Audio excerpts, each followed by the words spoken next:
Hey, everybody, hope you all are doing well and welcome back. And today we are back stateside, back home in Los Angeles, doing a whiskey wander, this time from the Costco in Burbank, where we actually were met with a huge surprise, a very welcome surprise, in fact, of Costco finally discounting the Maker's Mark gift set that was left over from Christmas that we have been circling for the last month or so, waiting for that price cut to happen. And it finally did.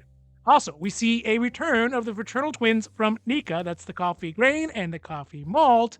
And we also see a whole lot more. So we're going to compare the prices of the different bottles. We're going to take a look at the selections of whiskeys that we saw, and we're going to talk about the whiskeys that we decided to pick up.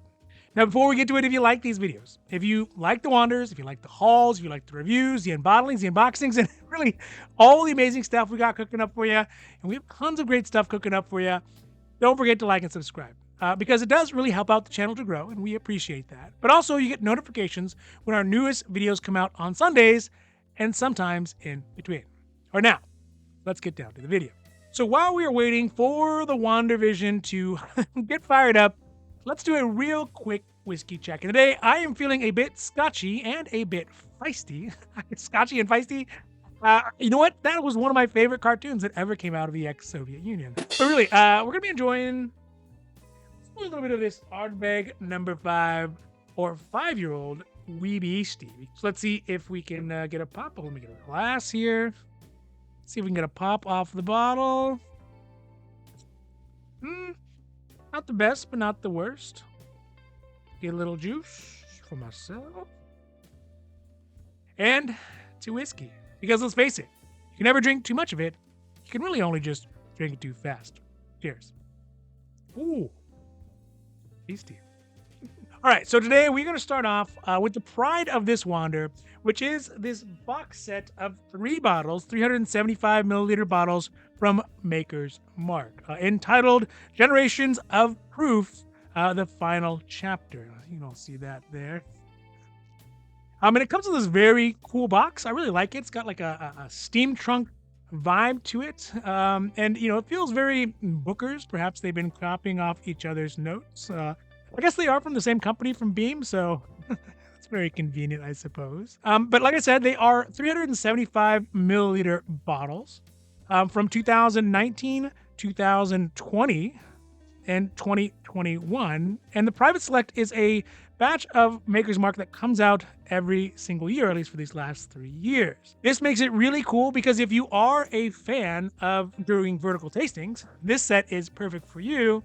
And you can see how the whiskeys actually change over time. And I am a big fan of that. Now, each of these bottles is filled with Maker's Mark whiskey that is finished in different stabs. So they have a different combinations of stabs. It's printed here on the front for each of them, which you can see and describes kind of what stabs it is aged in to give it its own kind of unique finish. And the combination stabs, which again are printed here on the front, are unique from year to year. And although the bottles, they all do say May 22nd on them, which is a little concerning, allegedly are from the different years. So maybe they're from different years and they just happen to pour them on May 22nd for the box set. Now, obviously, the biggest selling point on these is going to be the price, because if you watched our holiday gift set video, and I'll put a link up here to that one, you can see that the original set for this set of 3 back in December was at $79.99 at Costco. The Costco ID on it was 1345369. But now, and finally, I guess, the price has been cut down to $39.97, which is just really what we've been waiting for. So by buying it now in February, rather than buying it in December in the height of the holiday season, we're actually able to save a whopping $40 off the original price, which is probably the biggest savings that we've ever gotten out of Costco, of 101.03%. I mean, at that price, they're basically giving it away. They're paying us not to buy it. Now, I'm not going to go over any of the notes on each of the specific bottles in this video because, one, that would make the video real long, and two, it would kind of start getting boring. But we are going to actually do a flight tasting of all 3 of them vertically, and then we'll talk more specifics about each of the bottles when we do that. Also, because it is kind of a unique product only available at Costco in this iteration, they do have a version of the Generations of Proof at Total Wine, but it was different bottles. So it's not a fair comparison. There's not a score on it, and there's also not a price comparison to the Total Wines or Bevmos for that matter either. So yeah, overall, obviously this one was a buy for us, especially at half the price. I mean, it's just a deal that's too good to turn down. So that is the Maker's Mark Generations of Truth gift box 3 set of the Maker's Mark private selection. All right, so next up is the first of the two fraternal twins out of Nikka, which are both really good in their own right, but like anything, one is better than the other. The first one of which is the Nikka Coffey Grain, which is this one, which is the product of the Miyajikyo distillery in Japan. It is also considered real Japanese whiskey, at least by the Japanese. And really, in my opinion, it's supposed to be a pretty strong bourbon alternative, or kind of like bourbon adjacent type of whiskey, but with a Japanese twist to it. Now, that being said, it is primarily designed, I think, again, in my own personal opinion, for the American market, as it is remarkably similar in taste palette to bourbon. But it is made using coffee stills, which are named after the Irish distiller with the same last name, Coffey, and not like I had initially thought, the delicious caffeinated beverage that we enjoy every morning.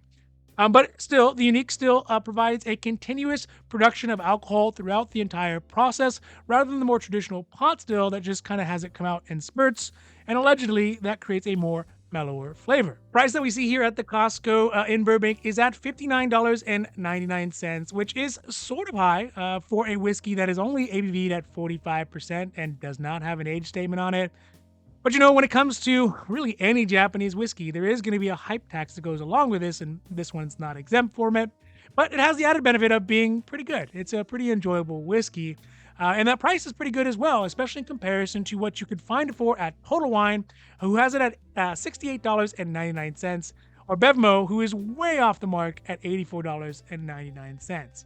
So that means that if you did buy it here at Costco, you'd be saving around $9 off the Total Wine price, or 15%, which is quite good. Not as good as 101% like the Maker's Mark, but still pretty good. Like I said before, the ABV on the coffee grain is at 45%, which is sort of low for a whiskey, or for a bourbon for that matter. But, you know, it is kind of about right for most Japanese whiskeys. Because when we look at something like the Yamazaki 12, or even the Hukushu 12, both of them are at 43%. So, you know, that's they're definitely considerably less underpowered.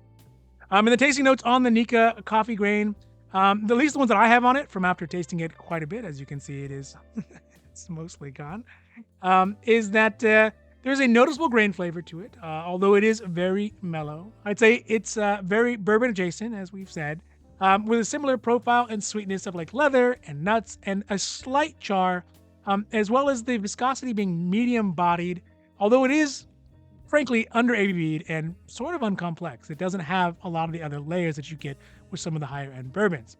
Now, the compiled score that I could find from all the online reviews on it are at 82 points out of 100, which I think is pretty fair.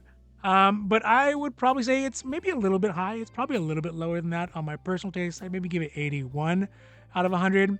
But for me, this one is a buy if you run out of it. So it's not an instant buy like, again, the Yamazaki or the Kushu.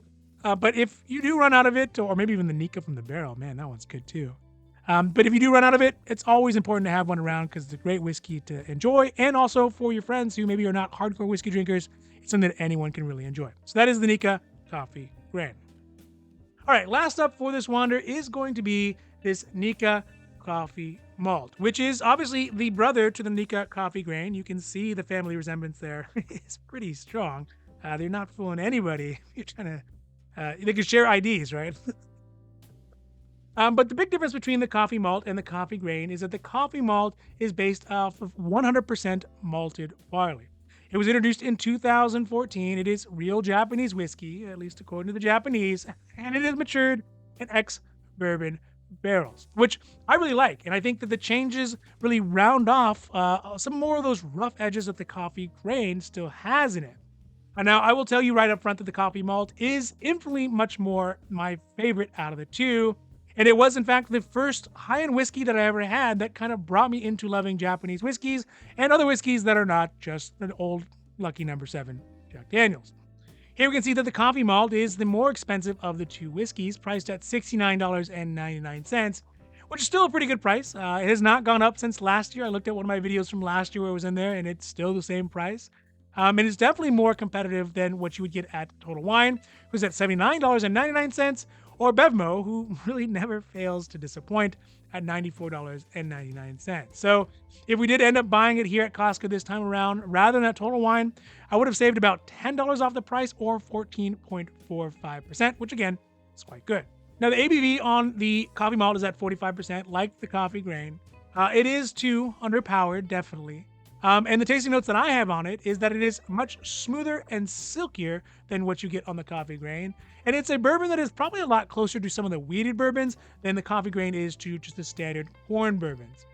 There are a lot of vanilla, there's a lot of clove, a lot of floralness, and no char, but it has the additional benefit of having chocolate malt balls and butterscotch on the flavor palette. Now, the review scores that I could find on it are slightly better than what you get on the coffee grain at 85 out of 100 points. And I think I would even personally give it 86, or maybe a little bit more. But that could just be my bourbon bias kind of seeping through. So again, this is another one that I would say buy when you need it. And if you anticipate drinking it often, maybe buy a couple bottles when you do find it at Costco at a good price. But it's not something like a Yamazaki or a Kushu where you're going to want to hoard it. All right, so that's our whiskey wander for today at the Costco in Burbank. And I hope that you really enjoyed this video. And if you did, if you like the wanders, if you like the hauls, the reviews, the unbottlings, the unboxings, and all the stuff we got coming out. We got lots of great stuff coming out. Don't forget to like and subscribe, because it does really help the channel. It, like to think it pleases the whiskey gods, and you get notifications when our newest videos come out on Sundays and sometimes in between. Now, just remember, if you do find a whiskey that you love, just buy it. Because if you don't, especially in this case, somebody else surely will, and it might even be me. All right, everybody, have a great rest of your week. I'm out, and adios.